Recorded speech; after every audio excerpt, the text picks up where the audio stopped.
Today's topic is the mental game. Josh and I are going to dive into all aspects of the mental side of baseball, how to overcome obstacles, how to stay in the present moment, as well as give you resources and use real life examples of how you can apply this to your own game. But before we jump into the episode, we need a huge favor of you. We're trying to grow this podcast to be as big as we can to help as many coaches, players, and parents. To do that, we need you to download on Spotify and Apple and follow us on YouTube. If you can do that, we're going to be able to reach more people and impact the game of baseball even more. Appreciate you guys. Let's dive into the episode.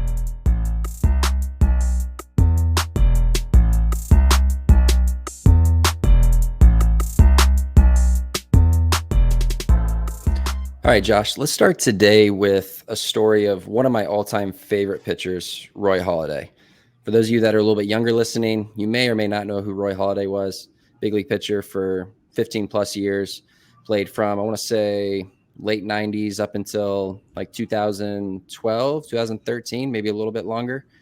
But what I love about Roy is his ability to overcome adversity, his ability to not let his past determine his future. And I think he has a pretty cool story that's worth sharing. He was a first-round draft pick, so he obviously was very talented. He was a first-rounder out of high school, got to the big leagues pretty quickly. I want to say by the time he was like 22 years old, something like that. First year, crushed it, did really good, had like a 3-something ERA as a rookie. The next year, though, something happened. He completely lost it. He wasn't throwing strikes. He was getting hit. Just everything went backwards. And he ended up actually having a 10.64 ERA to be exact in like 67 innings. And to this day, that is still the worst ERA in Major League history for a pitcher that threw at least 60 innings, which is absolutely insane when you think about who Halladay is and what he accomplished in his career. And what's interesting is after that season, they sent him all the way down. The Blue Jays sent him all the way down to single A. So to go from the major leagues to single A is quite the demotion. Like obviously you hear about guys going from the big leagues to triple A, but going all the way down to single A is, I would think for him was probably embarrassing in a way, humiliating, just a lot of, I can imagine there was a lot of mental demons going on in his head. And I was reading an article about it, about this story that came out in Sports Illustrated in I think 2010. The reason the Blue Jays sent him all the way down to single A was, I guess there was a pitching coach down there, Mel Queen was his name, who was really good with helping pitchers. And the goal was that Mel would help him get good enough just so they could trade him and get rid of him. Like that was their main goal. It wasn't to necessarily make him a major league star again, but to get him fixed just enough to where they could trade him. Mel ended up helping him lower his arm slot.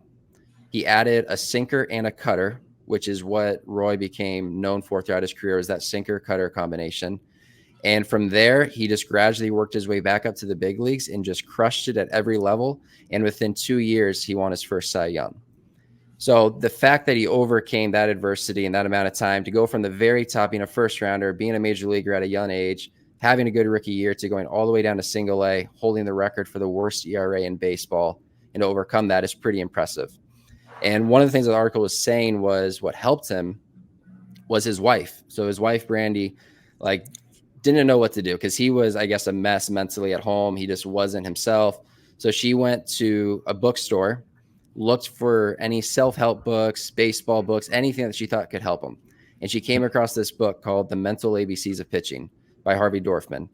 And she says in the article, like, she couldn't believe that there was actually books like this for baseball players. But she's like, okay, I'll take it home and give it a shot. And she brought that home, brought a journal, and basically said, here you go, Roy, like, read this. Let's try to see if we can figure this out.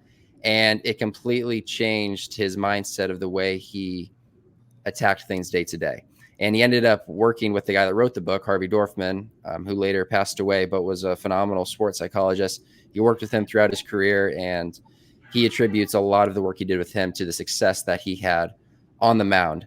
And, you know, he went on to win, I want to say 3 or 4 Cy Youngs, multiple All-Star appearances, threw a no-hitter in the playoffs, like just accomplished a lot of great things, a Hall of Famer. But it didn't start off the way you would expect, the way you typically see Hall of Fame careers, or the way you think of people like him. You just assume they were always successful and that they always had it. But the truth of the matter is, I don't care if you're a big leaguer or if you're fighting for your life on your high school baseball team, every single player at some point is going to face adversity. The question is, how are you going to handle it? How quickly are you going to be able to adapt? And what are the tools that you're going to use? So I thought that was a good story. Like, it motivated me when I was a player, because I knew about this story a while ago, but like, I still use that to help players that are going through things. And it's pretty cool. But have you heard that story before? No, I actually haven't heard that story, but that's super interesting. Just the importance of the mental game. And that's actually really similar to the Corbin Burnes story that I'm super familiar with. And if you guys aren't familiar with it, it was, you guys probably know about Corbin Burnes now, who's just absolutely dominated baseball for the past 2 to 3 years. But that actually wasn't the case in 2019 when he had one of the worst seasons for a starting pitcher. And what happened was he actually stepped back from the game. He came down to Arizona to work on his stuff. But ultimately, what helped him get to the next level was his mental game. And he attributes the mental game to all of his successes. And he worked with a guy called Brian Kane. And I guess they went through a lot of like mental game preparation and techniques to get him to where he is today. But it just highlights the importance of the mental game. And because it's not as like people don't focus on it as much as like the physical side, which is starting to change now, especially in Pro Bowl. We have so many mental skills coaches, and even with the Texas Rangers, we have meetings with the mental skills department, multiple times a week. But I think there definitely has to be more importance placed on the mental game. What do you think about that? Yeah, I totally agree. And what's interesting is the mental game impacts the physical game. If I'm not mentally sharp, if I don't have confidence in myself, if I don't have the mindset of being present, it's going to impact my physical skills. I might be able to throw hard. I might be able to have nasty off speed pitches, all those things. But when the moment comes where it's a pressure situation or the game is speeding up on me, if I don't have those mental skills, my physical skills aren't going to be as sharp because I'm going to lack the confidence and the feel for everything that I need to do. So I'd be curious, like from your perspective, how is the mental game tied into the physical side for you, if at all? But I'm assuming it has, but what does that look like for you? Yeah, it plays such a huge role, especially when in 2019 I had the yips. And for anyone who knows what the yips are, it's basically when you have a mental block and you're unable to throw the baseball to a target. And so, at that time, I was still throwing hard. I was still able to throw 95, 96 miles an hour with disgusting off speed. But because I had that mental block, I wasn't able to perform well at all. I wasn't even able to throw strikes. I couldn't play catch. And that's pretty much why I started to dive into the mental game, and I started to really place an importance on the mental game, because if you're not mentally right, then you're not going to be able to showcase your skills on the field. And yeah, that's why I'm placing so much of an importance on the mental game. What do you think led to the yips? Like, I've talked to a few people that have them, but what do you like for you personally? What do you think allowed that to happen or to spiral like that? Yeah, so I think with the yips, I've written about it before, but it's mostly an anxiety and fear thing. And so I was so caught up in the anxieties of and the fears of failing and making failing bigger than it actually was. That's what really spiraled into the yips in my case. And so that kind of ties into my advice for the mental game. Is one of the biggest things is you have to get to know yourself, and you need to get to know your fears, your anxieties, what you're scared of. It might be, fear of failure, fear of rejection from other people, fear of what other people think of you. And that's the biggest mental game piece for me, because once you're able to work on that, you can start to change the things that you can start to change your mental obstacles. You can start to work on on those roadblocks that are preventing you from performing at your highest level. Yeah, I mean, to me that makes sense why that's step one. Like, you have to get to the root cause of what you're actually feeling and explore those things. And I think one thing that's important to understand is, like, it's normal to feel anxiety. It's normal to feel stress. And I always think of it this way. The reason you're feeling those things is likely because you care a lot. You care a lot about your performance. And the issue with it, though, if it gets too far, is you start to place your identity in your performance. I know I did this time and time again. I still do it even as a coach at times. It starts with a good reason, right? Caring, you want to care about your performance. You want to care about your career. You want to care about, what you're doing on the field. But the second it starts to get to the point to where it becomes your identity, to where whether you win or lose, pitch good or pitch bad, determines how you feel about yourself as a person, that's when it's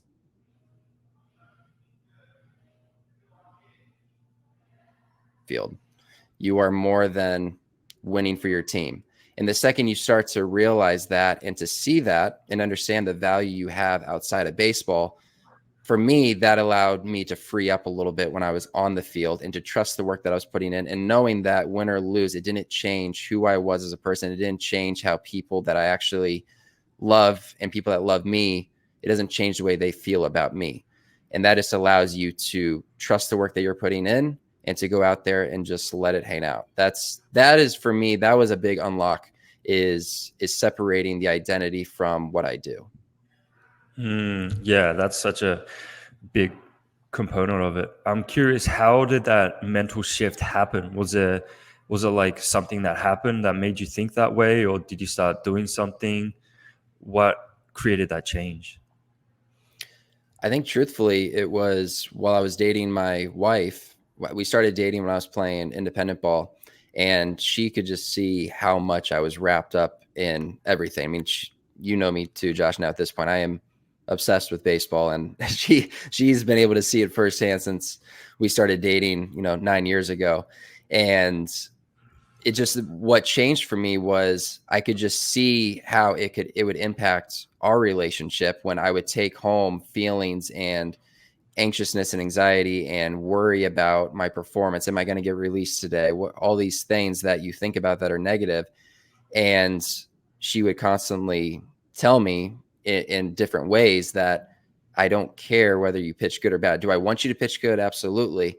But that doesn't change the way I feel about you. Doesn't change the way other people feel about you. Oftentimes we put these thoughts in our heads that we're projecting on someone else, that they're thinking or feeling or saying something to themselves or other people that they actually aren't. Because that's, at least for me, that's the way our minds work. We think of the worst possible thing. We think about how we're letting people down. People believe in us. We need to get to a certain level because there's people counting on us and all those things. And more times than not, I'm sure there's situations where there's people that is the way they feel, and that's unfortunate. But for the most part, the people that truly love and care about you, they love you and care about you regardless of your performance. So just the more I got to just be around my wife and her speaking truth into me about those things, it just allowed me to free up and just trust the work that I put in. I think that was more than anything. It was just hearing confirmation from the people that I care about my true self-worth, and that it's not tied into my identity as a baseball player. Yeah, and identity is such a complicated topic, especially for athletes, because especially as a baseball player, I think the majority of baseball players identify as a baseball player. And so when you're doing badly, you're like, oh my God, I'm a baseball player who just sucks. And so I think one of the things that really helped me was just developing hobbies outside of baseball and becoming a more multi-dimensional person. And so something that I started doing in 2019 when I was going through a pretty hard time was I would just go and read books, and I would journal a lot. And so I would go to Barnes and Noble and I'd sit down for like a couple hours and I'd just read. And that started to spark some interest in my head of like, okay, like maybe I want to be doing this in the future. What would I be doing if I wasn't playing baseball? It started to spark a lot of these curiosities to where I'm like, okay, even if I'm not a baseball player, I have these interests and curiosities that I can pursue, and I'll be fine. And so my identity started to change from, okay, I'm a baseball player, I'm a professional baseball player, and that's it, to, okay, like I'm a multi-dimensional person. I'm interested in these things. I'm interested in reading, writing, business, self-improvement. And so the more hobbies and interests that I started to accumulate, the more my identity started to separate from baseball, which actually really helped me on the baseball field. Dude, that's so good. I love that because let's be honest, even if you play in the big leagues till you're 35 years old, you still have the rest of your life after that. So like baseball, you're not always going to be a baseball player, but the tools that you're learning, the things that you're doing as a player, they can help you with the rest of your life, right? Like I'm sure you're learning things as a player from a work ethic standpoint, from a mindset standpoint, obviously here, teamwork, all those things. There's so many things in baseball that you're doing now that are going to help you outside of baseball if you allow it, right? Like you have to be open to understanding the opportunities that are in front of you right now and learning from them. But I think that's really cool that you're getting hobbies outside of baseball and understanding that your worth is more than just as a player. Because when this is all you do and this is what you live and breathe every single day, it can be easy to not have anything else outside of baseball to go to. And I think it's really important because I think it is going to, number one, you're going to play better probably because you're not going to be thinking about it as much. You're going to have more of a free mind, but you're also going to be exploring other things that interest you. And I actually had a tweet about this yesterday where I just wrote about that exact thing you just said about hobbies and how it's important to have an outlet outside of baseball. For some people, it's golf. Some people, it's fishing. Some people, it's reading, hiking. It can be anything. But finding something outside of baseball, I think, is really important just because it just allows you to get away from the game. And that's sometimes what people need, especially in the middle of a season. If you can get away on an off day and do something else, it's amazing how much that helps. Yeah, for sure. And I'm sure the listeners are thinking, well, if I'm having all these hobbies and starting to accumulate all these interests and curiosities, wouldn't it take away from my drive and passion of baseball? What do you think about that? Yeah, I mean, I would say there's definitely a fine line. If you actually care about playing at the highest level, if you're trying to be the best player you can be, it is going to take up the majority of your time. Like there's no way around that. But I think finding those opportunities to where it's an off day or an afternoon where you go out and do something, or at nighttime, you like to play the guitar and you play the guitar and kind of just chill and have other outlets. It doesn't have to be something that takes up the majority of your time, but just finding those little opportunities, I think, is important. But like for you, in the middle of a season, like what are some things that you do on an off day to get away? Yeah. And just touching on that point as well, I think, obsession can be very healthy and it creates a lot of special things to happen. So if you're really obsessed with baseball and you're constantly thinking about it, it can really create something special. That's what I did when I was 16. I was obsessed with gaining velocity, and that's how I really gained 60 miles an hour. But it can become unhealthy at times when, if you're going through a bad time and you're still obsessed with it and you just keep thinking and thinking about it. This was what happened when when I had the yips, and I was constantly thinking about, all right, how do I, change something so that I can play catch tomorrow? Or how can I change my mechanics to be able to throw strikes tomorrow? And so there's a fine line between good obsession and bad obsession. But something that I really found that was helpful for me was that, all right, I have my process. I have the things that I need to do to get ready, and I know that'll make me a good player. And I'm going to check off that every single day. And then if I do that, then I'm good. I don't have to think about baseball. I did what I could for today. And now I'm just going to move on to my passions and my hobbies outside of baseball. And that's something that really helped me, so that I don't have the guilt of, like, I should be thinking about baseball because I'm a professional baseball player. I should be obsessed with it. It's like, no, I did everything that I could for today. And so now I'm going to take my mind off and go on and do other things. What do you think about that? Yeah, no, that's perfect. I mean, there's only so much you can do, right? Like that you could fill every hour if you really wanted to with baseball. but it's at some point there's a point of diminishing returns to where it's actually probably going to be causing more harm than good, whether it's obsessing too much to where it's controlling your mind, and to where we get back to the identity piece of, if I pitch bad, I think that I'm a lousy person or my identity is poor, which ultimately leads to anxiety on the mound and lacking confidence potentially. Because at the end of the day, we want to optimize performance on the field. And all these little things tie into that. If I don't feel confident in myself, if I'm not free of thought, if I don't have positive, aggressive self-talk when I'm on the mound, it's going to affect the way I pitch. It's going to affect the way I perform. And then it's just going to keep going in a circle. So all these things ultimately are leading us towards higher performance on the mound, because that is the goal as a high-level player and trying to be the best you can be. It's just understanding that sometimes less is more. Sometimes doing a little bit less of something baseball related actually helps you play better on the field.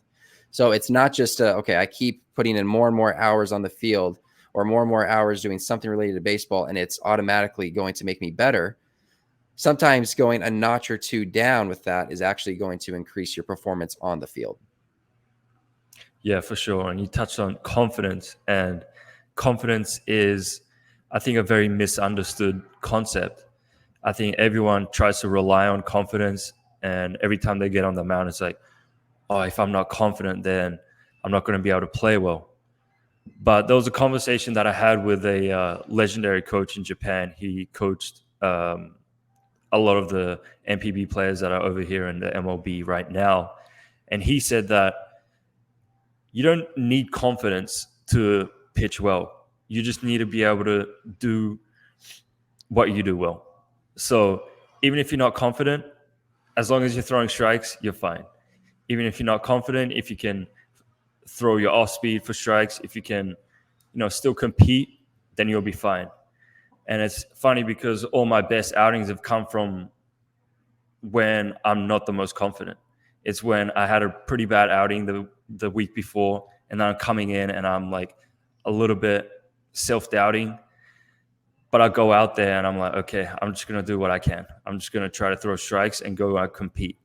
And then those are usually the times when I have my best outings. I remember last season, I had an outing where I didn't get out of the first inning. And I was just walking guys and I was getting hit around. And I was scheduled to start the next week. And all throughout that week, I was kind of anxious about it. I was like, oh God, hopefully I can get out of the first inning. But then I come out and all I was thinking was, all right, I'm just going to go out and compete. I'm just going to try to throw strikes. And that's what I did. And I go 7 innings, with no hits. And so I think, confidence is just a little bit misunderstood. You don't have to rely on it. You can just go out there and just do what you can. And a lot of the times that's enough to get good results. I love the word compete that you said right there, because whether you feel good or you feel bad, you can always compete. And to me, competing is just giving the best that you have of whatever version you are that day, whether you're at the best of your ability that day, or if you feel like crap. Regardless of how you feel, you're going to give it everything you have, and you're going to fight pitch by pitch. And I think when you do that, you're giving yourself the best chance at success for that day. And it sounds like that's what you were doing. And that mindset, the way you explained that, I actually really liked it, because it sounded like a low pressure, low stress type of approach. It's like, you know what? Yeah, last outing wasn't my best, but you know what? Today I'm going to work with what I got. I'm going to do my best to throw my fastball for a strike today. Last week, it wasn't as good. Today, I'm going to compete with that fastball. I'm going to attack the zone, and whatever happens, happens. It's leaving it out there and not worrying about the future or what possibly could go wrong. It's just focusing on what you have control over right now. And that's kind of my definition of mental toughness, if you want to call it. It's your ability to stay in the present moment, regardless of what happened before or what could happen in the future. If you can stay in that present moment and focus on whatever that next pitch is, whatever that next task is, you're going to give yourself the best chance of success. Now, with this, people usually think about staying present or mental toughness as responding to negative things. Like, okay, if I pitched bad last week, I'm going to try not to think about the past. I'm going to try to just stay present. But one thing that I see with some guys, and this was me personally, is I actually got distracted by the future more than I did the past. So if I was pitching good, let's just say I'm in the middle of a game, first inning, I crush it, 1, 2, 3, I strike out the side. I would honestly sometimes be thinking about the 7th, 8th, 9th inning already after the first inning, thinking about maybe I'm going to throw a no-hitter today. Maybe I'm going to throw a shutout. Maybe all these things are going to happen and I've only gotten 3 outs and I'm already thinking about the future. Now they're good thoughts, right? They're positive things, but it's still distracting me from what I need to do next, which is get this next batter out, throw this next pitch for a strike. And then you look up and now 3 innings have gone by and okay, now I've given up 2 runs. Okay, now by 5 innings, I hope I've only given up 2 runs still, or 3 at the most. So thinking about the future is just as dangerous as thinking about the past from the standpoint of getting distracted by the present. And Alan Jaeger talks about this all the time, and I love it. He says, if you want to focus on the present, if you want to be present, focus on your breath, because your breath is always happening right now.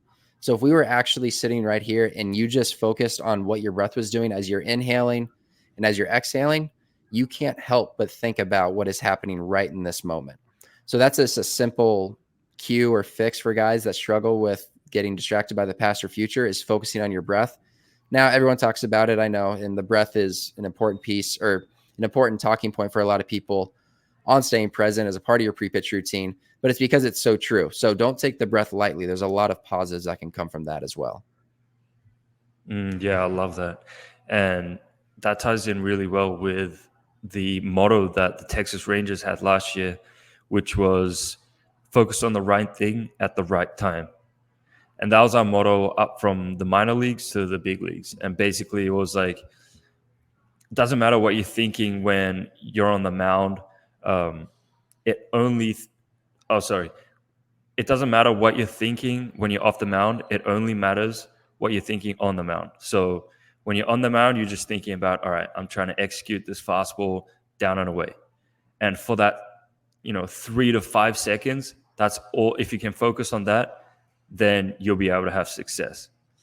And that's something that I'm trying to work on right now as well, which is that 3 to 5 seconds where I can really just hone in and be like, all right, this is what I need to do. Everything else is out the door. But it's actually it's easier said than done for sure. Especially when you're not doing very well, your mind is just spiraling and it's really hard to get that focus. But one thing that's actually really helped me was meditation. Do you meditate, Jared? In a way. So I actually have done a little bit of meditation, more so. So Alan Jaeger, actually, go back to him. He has a audio recording of him kind of walking through the breath and just like literally just going internal, thinking about things in the body and just completely relaxing. So I do that type of meditation. I'm also a Christian, so like I pray a lot. So like prayer is a big part of it, which some people would say it's like a form of meditation. So prayer is a big part of it, like doing, some just relaxing, breathing, focused type of exercises. I definitely do some of those things. What about you? Yeah, I'll do a couple variations of it. I have a really hard time doing the traditional way of just sitting down for 15 to 30 minutes and closing your eyes and focusing on the breath. I do some stuff that's different. For example, one of my favorite ways is to get in an ice bath for about 30 seconds to a minute. And what the ice bath does is it kind of gets your body into like an adrenaline state, kind of similar to when you're on the mound. And so your body is kind of going into shock, and I try to relax myself through the breathing. And that's, you could call it a breathing technique or you could call it a meditation, but that's one of my favorites, to try to calm myself down and to really be like, okay, like the water's just cold. It's not going to kill you. Let's just calm down. And that's something that I've implemented on the mound as well. It's like, it's just a game. Just calm down. A walk isn't the end of the world. Getting hit around isn't the end of the world. Just go out there and do what you can. Another thing that I do is I go on a lot of walks. And in an age of social media, like attention spans are really down and we never really get time to just pretty much do nothing. And this is something that's talked about in the business world a lot, is where if you can take your mind off and not do anything for a little bit, it actually reverses the effects of social media. And it can recover some of that attention span. And so I do that a lot. I try to make sure that my attention span isn't like so short to where I can't even focus for 3 to 5 seconds, which is super important for pitches. And so I do those two things. I do the ice bath and the walking a lot. I love the ice bath. So I've done some ice baths too. And it's interesting what you said and how you connect it to pitching, because at least for me, the second you get in an ice bath, you have every negative thought come into your mind of, I should get out. I don't want to do this. This sucks. All those things, you just get flooded with negative thoughts. So being able to focus on your breath, or to be able to focus on just relaxing and telling yourself, this isn't that bad. I can suck this up for 30 seconds to a minute, whatever it is. Like, there's a huge psychological piece to the ice bath, which I think is really cool. How often do you do it? Do you do that like on a daily basis, or is it kind of a part of your recovery routine for pitching? I try to do it every day, and it's more of a part of my preparation to get ready for the day. And there's so much science behind how ice baths are so good for you.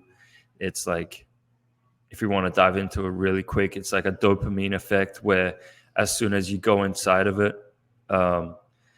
it spikes dopamine to where it's the equivalent of, any of these pleasurable activities. And then it just keeps rising as the day goes on. So pretty much you're just going to feel better for the day. And so I try to do that every single day. It's a way to get myself going. And it's a way to do something just a little bit tough at the start of the day. So then everything else in the day starts to feel a little bit easier. And also just the meditation and breathing effect. I do it for that as well. So what you're saying is I need to be doing ice baths every day. I mean, I like it, but I know it's tough. So if you can get into an ice bath every day, I would definitely recommend it. Well, the tough part is, you're at a facility, you're at a complex, you have access to one every day. I don't really have access to one, or at least that's my excuse. I guess I could make one in the bathtub, but that's just a little bit too much work. But but no, that's really interesting and cool. What are some tools that you use? I don't know, maybe in games. Like, these are a lot of things that we do outside of the baseball field or whatever. But what are some things that you do, let's just say in game, whether it's pre-game, during the game, in between pitches? Like, what are some mental tools that you use? Yeah, I think one of the biggest things that I've started to implement in the last year that's really had a big impact was, I just call it mental preparation. And so, when we go out to pitch, when we go out to throw, we warm up our arms and we warm up our bodies, but we don't really warm up our mind. And so that's what I started doing, was I started warming up my mind by telling myself these things that I want to think about when I'm out on the field. And so some of the stuff I would tell myself is like, my big thing is just like, fuck it, like, making a bad throw doesn't matter. Doing badly isn't the end of the world. And I start to tell myself these things, because you can know it, but you forget about it sometimes, especially when you're on the field competing. You forget about these things, and everything starts to get magnified, and all the mistakes and doing badly and the failing starts to get magnified to where it starts to feel like a lot. But if I'm warming up my mind by telling myself these things, it's like I can remember it when it really matters. I like that. So is this kind of like while you're doing your stretches and warming up, or is this like a dedicated time before you even go out on the field? Yeah, I try to dedicate like 10 to 15 minutes on it, just telling myself these things. Like, I tell myself about, the fuck it. I also tell myself about the spotlight effect. I don't know if you know about the spotlight effect. Do you know about that, Jared? I forget. I feel like, did you tweet about this recently? Maybe. Yeah. I tweeted about it probably a couple months ago. Okay, a couple months ago. Yeah, remind me what it is. I do forget. Yeah, the spotlight effect. I love it. It's a cognitive bias to where when you're doing something, it feels like everyone's watching you. if you make a mistake, it feels like everyone's watching you and being like, oh my God, how bad was that? But what's actually happening is everyone's thinking about themselves and they don't have time to be thinking about other people. So, in baseball terms, if you make a bad throw, it feels like everyone's thinking about you and being like, oh my God, he just made a terrible throw. But actually what's happening in their minds is like, all right, well, I need to make my throw. I need to make sure that I'm not making a bad throw. Like they're thinking about themselves instead of other people. And what people think is that everyone's thinking about them when they're actually just thinking about themselves. So reminding yourself about that is like a way to get away from thinking too much about what other people think, because I know that's been a big obstacle for me, and it can be for a lot of people. Yeah, I mean, it kind of ties into what I was saying earlier. It's like we think people are thinking and saying all these things about us because for some reason we think that we're that special, that everyone's always talking and thinking about what we're doing. When the reality is they're usually thinking about themselves, and that should give us freedom to be aggressive, to make mistakes, to not worry about what other people are thinking, because at the end of the day, they're worrying about themselves. So that's good. I completely forgot about the spotlight effect, but when you started mentioning it, I remembered that. That makes perfect sense. Mm-hmm. Yeah. So I think I'm not as big on the mental performance techniques. I definitely have to get better at that. But I know you're pretty big on that. What kind of techniques did you use during your playing career? Well, do you mean like techniques during a game or just Yeah, anything? just like what are you doing during a game? What are you thinking? Like traditional mental performance Yeah. techniques. Yeah. I mean, pre-pitch routine is like at the core of it just because it happens the most frequently. So if I'm making 100 pitches in a game, if I'm doing it correctly, I'm having 100 pre-pitch thoughts or routines, whatever it might be. So there's just a lot of repetition of that.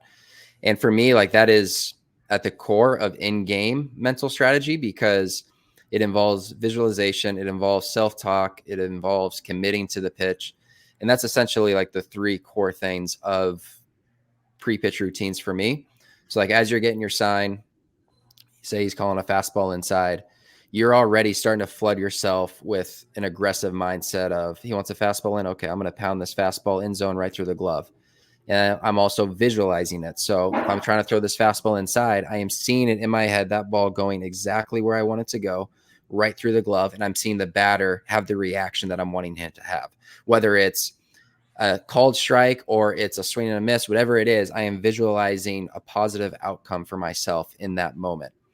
And then as I come set, I breathe. And then maybe one last positive self-talk, something aggressive that just reminds me of let's go, let's attack the glove. I'm not giving myself any negative thoughts. An easy thing to think about for this one too, when it comes to self-talk, is always tell yourself what you want to happen, not what you don't want to happen. Because your mind, you can trick yourself into actually doing the opposite. So if I say, don't throw this curveball right down the middle, all my mind is hearing is throw this curveball right down the middle. And that's usually when you make the mistake. So give yourself the positive version or the version of doing rather than not doing. So instead of saying, don't throw this curveball right down the middle, say, throw this curveball down to the glove side, or be aggressive down over the plate with this curveball. Something that is telling you what to do, not what not to do. And I used to fall into this. Like it's crazy when you're in like a hole or when you're mentally just not in a good place. It is really, really difficult to do this. Like I remember there would be games I would go through this routine that I had, and literally last second, right before I was about to make a pitch, I don't even know what it was. It was like there was someone talking in my head to where it would someone or a voice in my head would say the exact opposite of what to do. It would be like, throw this right down the middle, or you suck, or make a crappy pitch. Or it was really weird.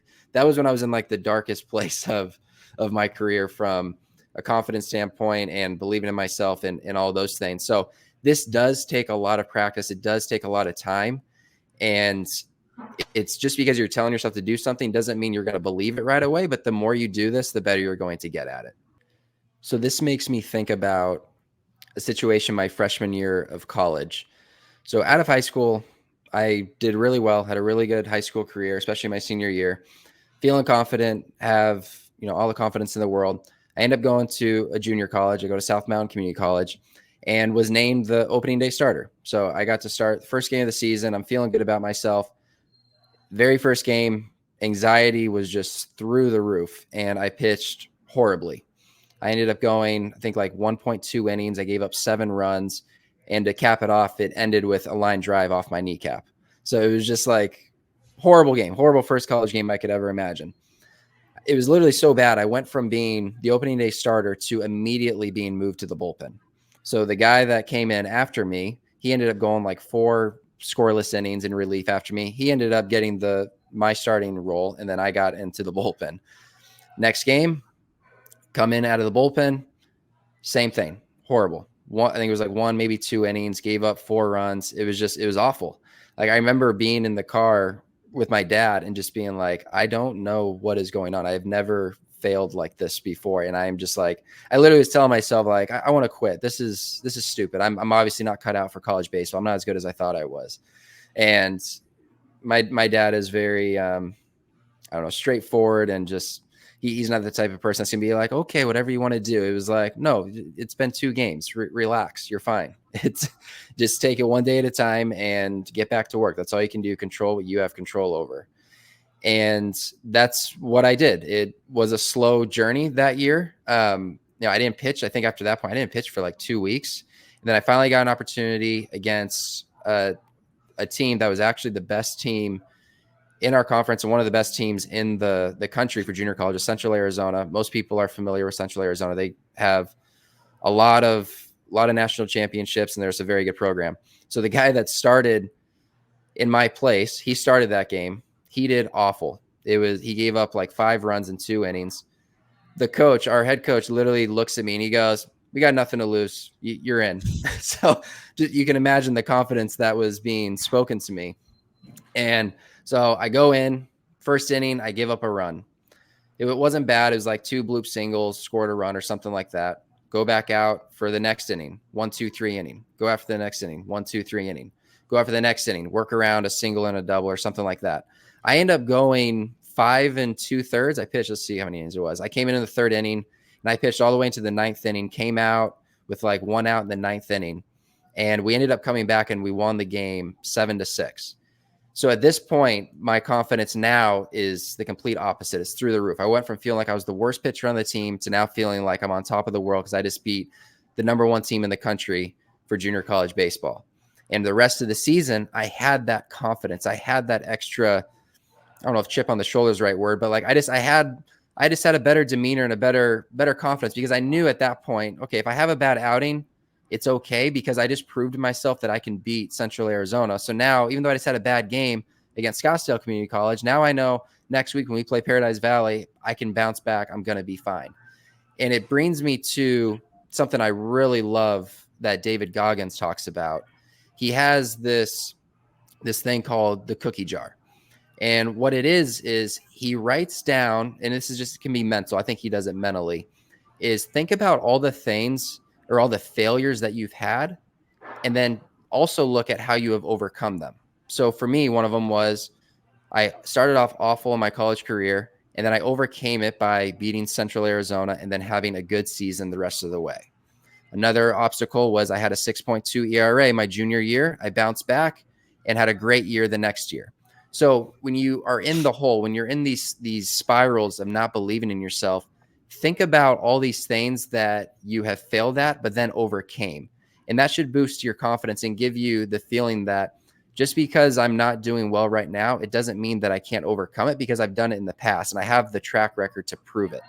So I love that. I've used that in other areas of my life when I'm feeling like I'm at the bottom, and just remind myself that, I'm better than this. I've shown that I can do this over and over again at various levels in different places. But I thought that's a really cool tool that a lot of guys can use. Are you familiar with that, or have you used that personally? Yeah, I'm familiar with it because I read the David Goggins book, and I really love that concept of the cookie jar as well. And I think it's just such a it's just such a good concept for you to keep going and not quit. Baseball can get really tough at times, but if you can look back and it's like, I got through all of that just to quit now. I've used that a lot.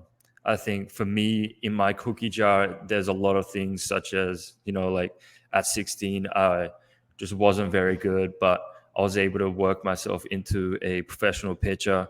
I got over the yips. I've gotten over countless injuries. I've had a major injury in my back that's, really affected my performance, and I lost 5+ miles an hour, but I still went out and compete, and I'm still competing again. And I think as a baseball player, you are going to get those thoughts of, I don't know if I'm good enough. I don't know if I want to do this anymore. I know I've definitely struggled with it, and maybe you've struggled with it, Jared, but I think the cookie jar is such a great way of putting it in perspective and being like, I've gone through all of this and I can't quit now. I just got to keep going and putting myself into positions to where I'm able to succeed. And yeah, I really love that concept as well. I'll be curious your thoughts on this. And I would argue that everyone has overcome adversity in some way. But what would you say to a player that says, I haven't overcome anything, or I can't think of anything from, let's just say, a baseball career standpoint to where I failed at something or something went bad and I overcame it? Let's just say Roy Halladay, for example. We can assume, I'm sure he went through something, but we can assume that when he struggled in the big leagues with that 10.6 ERA, that was probably the first time from a baseball standpoint that he was starting to fail on a larger scale or over a long period of time. And that's probably why it was so devastating. And it took a lot for him to get out of it, with the help of his wife, with the help of a sports psychologist, with all those things. But like, what would you say if like a player told you that? They're just like, I can't think of anything. Like, I don't know how to get out of this. I can't think of real examples where I have overcome something. Yeah, I think one of the big things is that it doesn't have to be in baseball. It can be in any aspect of your life. I think one of the biggest things that helped me was that as I started to build confidence in myself outside of baseball, I started to build confidence in myself as a baseball player. And so I think everyone has overcome or achieved something that they're really proud of, maybe on the baseball field, or maybe it isn't. But even if it's not baseball related, it can still be part of your cookie jar and something that you can look back on and be like, oh, I was able to get over this adversity, or I was able to accomplish this. And so you can just turn that into baseball and be like, if I can accomplish this in outside of baseball, then I can do it within baseball. Yep. Couldn't have said it better myself. Mm-hmm. What are your thoughts on shadow work? I know I've brought this up before on like a previous episode, but like shadow work / visualization, like let's be real. Let's be honest. Do you think it helps you? Have you done it before? Like, what are just your general thoughts on doing those types of things? Yeah, I haven't really found any kind of like really big results from visualizing. I don't know if that's just me, but one of the things that's actually helped me, which might be actually kind of unhealthy, is that just visualizing the negative just a little bit, just visualizing myself doing badly if I don't put in the work. And so it kind of forces me to make sure that I'm doing everything and following my process on a daily basis. So I'd think about, if I don't put in the work now, then maybe my velo will be down in a week. So I'm going to make sure I follow my process and do my stuff. But in terms of like visualizing the game and visualizing pitches, I'm not too great at that, and I haven't seen the biggest benefits out of that. I have definitely tried, but yeah, it's something that doesn't really work for me. Is that something that works for you? Yes, I would say when I'm really locked in, it definitely helps. I would say during the game more so than maybe, before the game or in another setting. I mean, I think it's hard to say because it's something that you can't really measure. So it's hard to say for sure, like how much it's impacting it versus not. But what you just said about visualizing negative things, slightly different, related to what you were saying, but I actually do think that that is good and important when you're not in the game setting. So like I said, with the pre-pitch routines, I want to be visualizing and give myself positive self-talk of what I want to happen when I'm in the actual moment. But when I'm like, let's just say in a bullpen setting, or I am doing shadow work and visualization work, before the game, I actually do think there's value in visualizing yourself failing, giving up hits, not hitting your spots, those types of things, because you are going to do that in the game. You're not going to be perfect. And that's one of the mistakes I actually see people do when they do visualization in the bullpen setting or just on the mound, without throwing, is they only visualize themselves doing everything perfectly. They visualize them. I hit my spot perfect. I struck out every batter I faced, or my fielders fielded everything perfectly. But that's not the reality. So what I like to do and have guys do is visualize that success, of course, but also visualize yourself making mistakes with your pitches, or your defense making errors behind you, or those things, but then also visualize yourself overcoming it. So it comes back to overcoming things, giving yourself a cookie jar of things that you can dive into, of things that you have failed at and then overcame.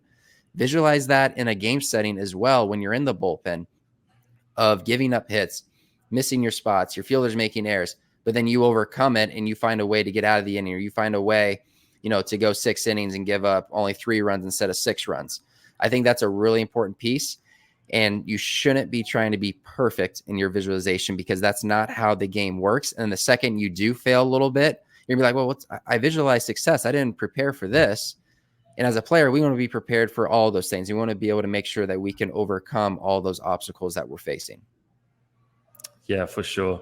And I think this is something that we talked about when we were training together in Scottsdale, was that one of my biggest things was that I had a lot of big innings last year, and I had an issue limiting big innings. And so we had to talk about it, and it kind of boiled down to, do you actually practice mitigating those big innings? In bullpen settings, are you visualizing a run on, runners on 1 and 2, and then you got to make a big pitch here?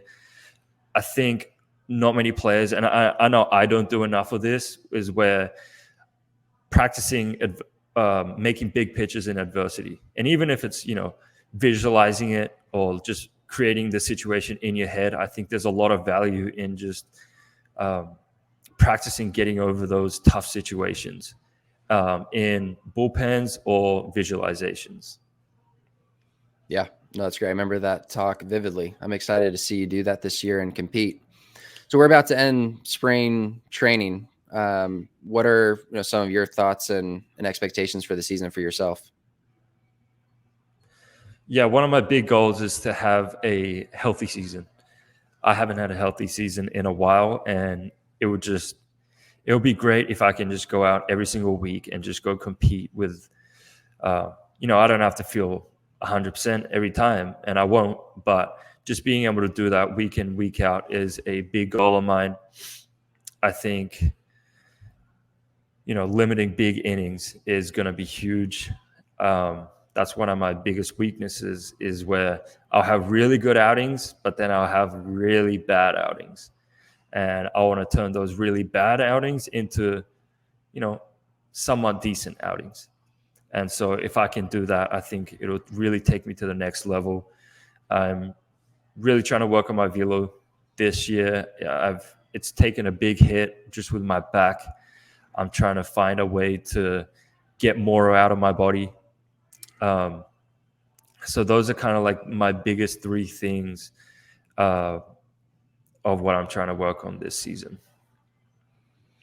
I love it. What's cool about us doing this podcast is like there's an educational piece to where we're teaching things, but we're also, and I think, for me as a coach and you as a player, we're kind of talking to ourselves in a way too, right? Like we're learning from ourselves as we're talking, because like, and I found this when I was playing and coaching at the same time, was a lot of the things that I was teaching players, it was reminding myself that I need to be doing those things as well. So like we're talking about the mental game today.